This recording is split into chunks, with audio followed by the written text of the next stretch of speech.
Inicié mi emprendimiento con el tiempo limitado y con la casa de mi papá en riesgo. Ya les había platicado en el video anterior de cómo fue que conseguí el dinero para iniciar este proyecto. Yo pensaba que lo más difícil era conseguir el dinero para emprender. Fíjense, muchas de las personas piensan que no pueden iniciar un proyecto porque les falta capital económico. Y me di cuenta que no, el problema no era tener un capital económico o el dinero suficiente para invertir. El verdadero propósito es que tú tengas el valor para iniciar y tengas esa determinación de hacerlo. Una vez que conseguí los 2,500 pesos, fui y lo entregué y me dieron una maleta de perfumes, que muy buenos por cierto. Entonces, lo primero que hice fue acudir a las zonas de la ciudad donde vivía la gente con dinero, la gente rica, pensando que estas personas eran los que conocían o sabían reconocer un buen perfume. No tenía ni idea de lo que iba yo a aprender en esa situación. Llego a estos lugares e intento contactar a las personas que viven allá. ¡Oh, sorpresa! Yo te pregunto,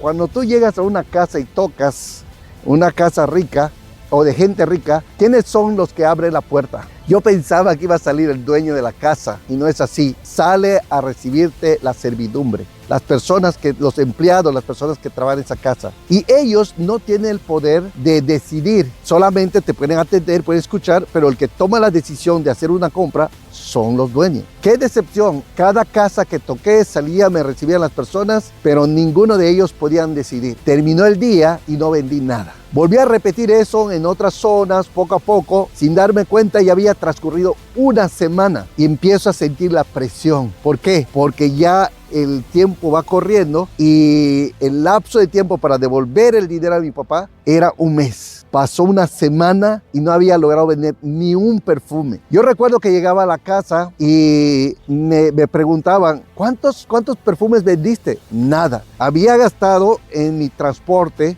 no tenía carro, había gastado en mi comida, mis alimentos y no había ganado ni un peso. ¿Qué sucede cuando tú sales con este optimismo, con mucho entusiasmo, pero de repente el tiempo empieza a pasar y te das cuenta que no consigues el resultado que querías? Los ánimos empiezan a bajar, ¿sí? Te empiezas a cuestionar si ese era una buena decisión. Empiezas a preguntarte, ¿cómo le hago? Pues que yo estoy aplicando lo que me dijeron que haga, sin embargo no veo ningún resultado. Y luego te preguntas, a lo mejor me lavaron el cerebro, a lo mejor no era aquí, eso no es. Y te empiezas a cuestionar diciendo, ¿cómo me fui a meter en una situación así? ¿Verdad? Bueno, sin embargo yo había hecho una inversión, había dado mi palabra de que le iba a cumplir a mi papá y continuaba. Bueno, tal vez aquí no es, y me fui a otro lugar y a otro lugar. Y pasó otra semana, ya era 15 días y no había vendido ni un perfume. ¡Wow! La desesperación empezó a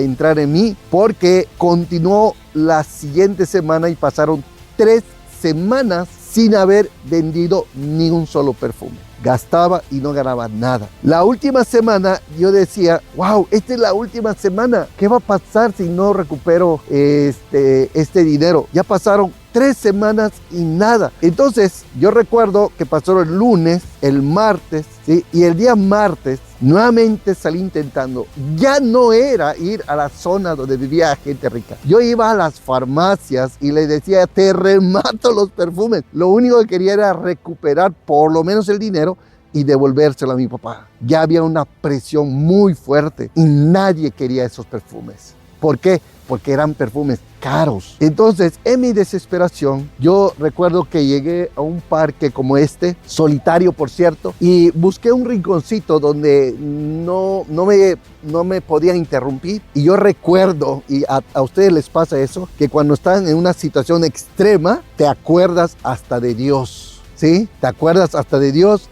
Y en ese momento yo me puse a orar y a pedirle a Dios que me ayudara a salir de esa situación, que me ayudara a recuperar ese dinero. Y le hice una promesa. Yo recuerdo que incluso le dije, solamente recupero mi inversión y te prometo que no me vuelvo a meter en una situación como esta, ¿no? Pero por favor, ayúdame a salir de esta situación, ¿sí? Bueno, derramé lágrimas porque la tensión ya era muy fuerte.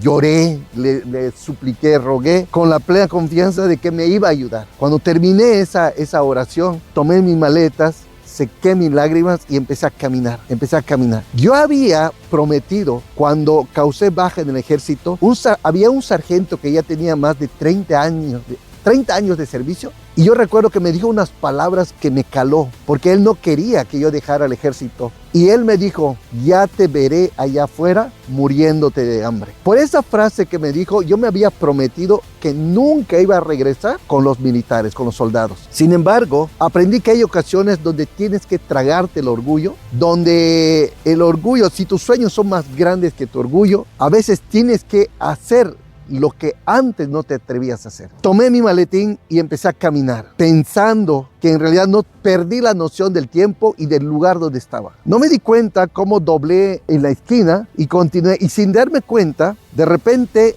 ya estaba en la misma calle donde estaba el 11 Batallón de Infantería en la ciudad de Mérida. Yo reaccioné cuando escuché mi apellido, cuando me gritaron: ¿a qué? Entonces escuché mi apellido y volteé, y entonces me di cuenta que estaba cruzando enfrente del 11 Batallón de Infantería, y los que estaban de guardia allá obviamente me conocían. Entonces me gritaban, yo andaba bien vestido y con mi maletín. Entonces cuando ellos me hablan, me dicen ellos: venga para acá.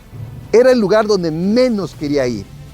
Pero ellos me hablaron y con una autoridad: véngase para acá, que creo que acostumbrado a seguir órdenes cuando estaba en el ejército. Bueno, que crucé la calle y llegué ahí. Cuando yo llego donde están ellos, uno de los soldados me agarra el maletín y me dice: ¿qué? ¿Ahora eres licenciado o qué? Y no supe qué contestarles, pero tomaron el maletín y lo asentaron sobre una banca y lo abrieron y vieron que eran perfumes. Entonces me dijeron: ¿estás vendiendo perfumes? A pesar de que me da pena, y les dije: sí, y son unos perfumes muy buenos. Ellos tomaron los perfumes y se lo empezaron a probar, y les encantó tanto el aroma que ellos dijeron: ¿esto cuánto cuesta? Y yo les dije así: son perfumes buenos y son caros, no sé si ustedes lo puedan pagar. ¿Cómo que no?